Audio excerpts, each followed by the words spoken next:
Hello, and welcome to this quick and easy tutorial on how to submit an online payment for the Crimes Against Children conference.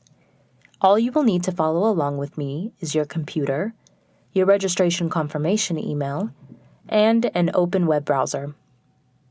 Before you can make an online payment, you must log into the event website with the confirmation number you received in your registration confirmation email.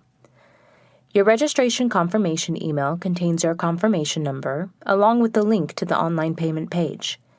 If you've cleaned out your inbox, you can also access the link by going to caccconference.org.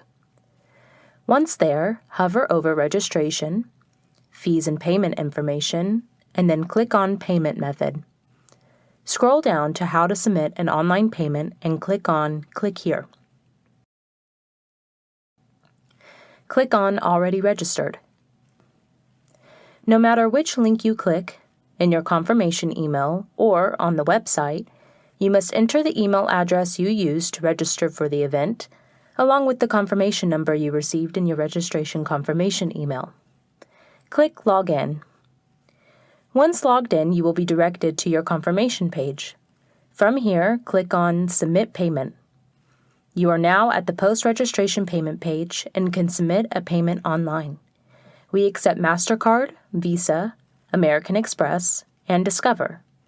You will be asked to provide the billing information of your credit card, including the credit card number, 3-digit security code, as well as the correct billing address. Once completed, hit Submit. Upon submitting your online payment, your card will be verified and charged, and a receipt will be emailed to you. If you have any difficulties using your credit card online or receive an error message, you can contact the conference team at conference@dcac.org. We will be happy to assist you and process your payment over the phone if necessary.